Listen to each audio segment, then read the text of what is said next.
All right, we are back at it. John, we finished yesterday with John 6, feeding the 5,000. All right, we are going to get a doubleheader today. We're going to do two stories because the first one's kind of short, so we're going to do both.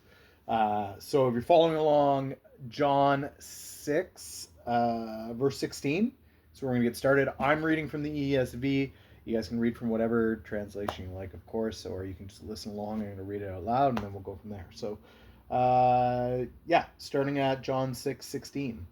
When evening came, his disciples went down to the sea, got into a boat, and started across the sea to Capernaum.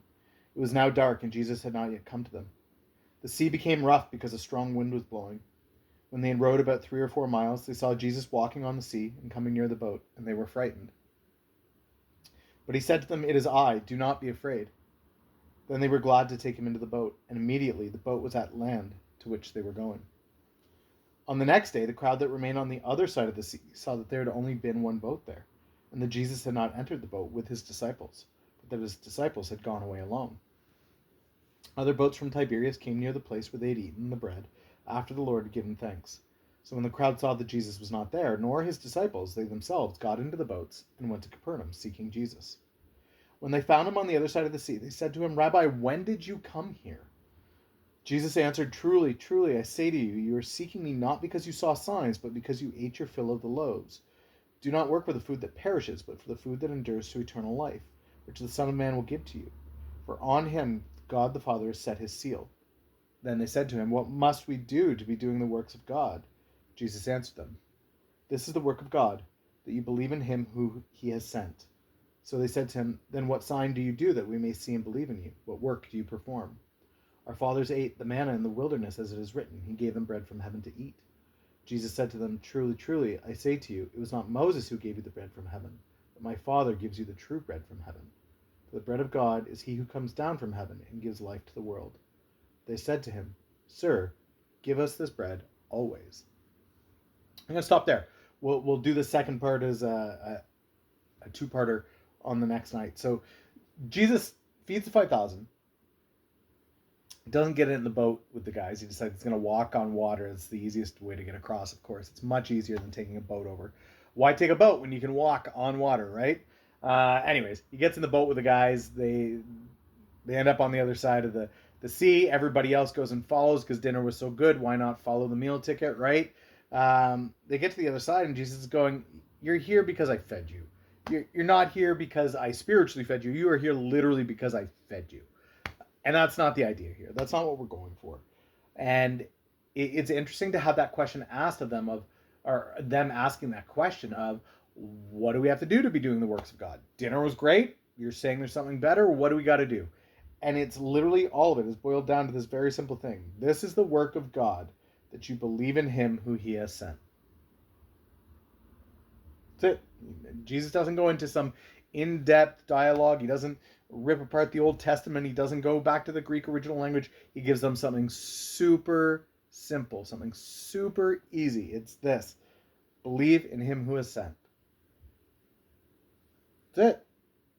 Now, they respond right away with, "Well, what about a miracle? Show us a miracle so that we know that God sent you," right? How are we just to believe on your authority, even though you just fed us that awesome meal? How are we to know? How do we know?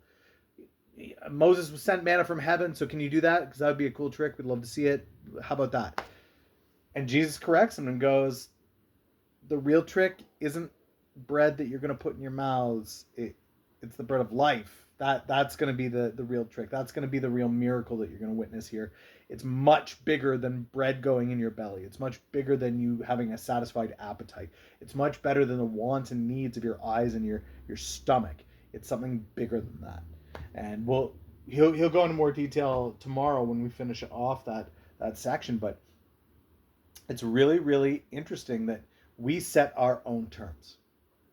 So here, even after we have already seen that he's able to feed 5,000 with very, very little, we see that, and it's like, okay, great. So he's capable of doing this work. They know he's capable of doing this work. They just witnessed it. He's obviously traveling by some mystical means or some means outside of their understanding, because he got across the water with no boat. They don't know how. They just kind of chalk that up as, okay, well, I guess that happened.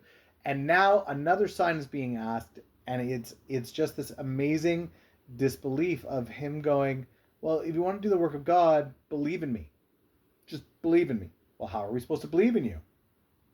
By what credibility? By what token should we do that? Sure, feeding 5,000 people, that's not enough. Let's do something else. Walking on water, okay, whatever. But how about another dinner? How about something from heaven? How about that? All of these just additional terms and criterias, and I don't say this to belittle the ones asking, because I know I've done this in my walk, and I'm sure at some point you guys have probably done this as well. But when we add those criteria of God, I'll do this if, I'll do this when, if and when, and criteria and what about, and it's really not necessary. Those addendums, those ifs, those buts, those ands, those whys, those shoulda, coulda, wouldas, they just don't play in. He's done it. He like everything that we need to know and trust and believe, it's here. It's right here. He's done it over and over and over again. And he's going to continue to do it for us. As you walk with him in your life, he shows up over and over and over again. And you look back at everything that he's done in your life, and it's like, how could I put an if and what onto anything, given what he's already accomplished?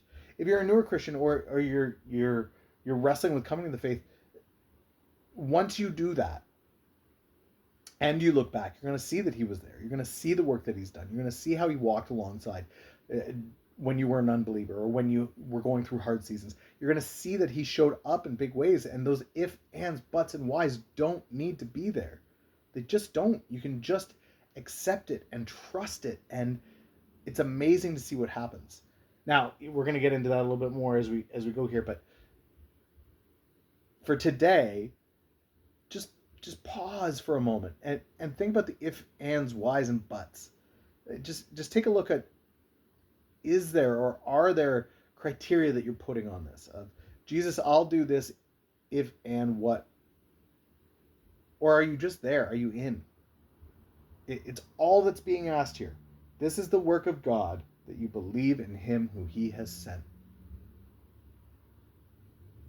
That's it for tonight, guys. Get some good sleep. We'll tackle the rest of this section of John 6 tomorrow. Take it easy.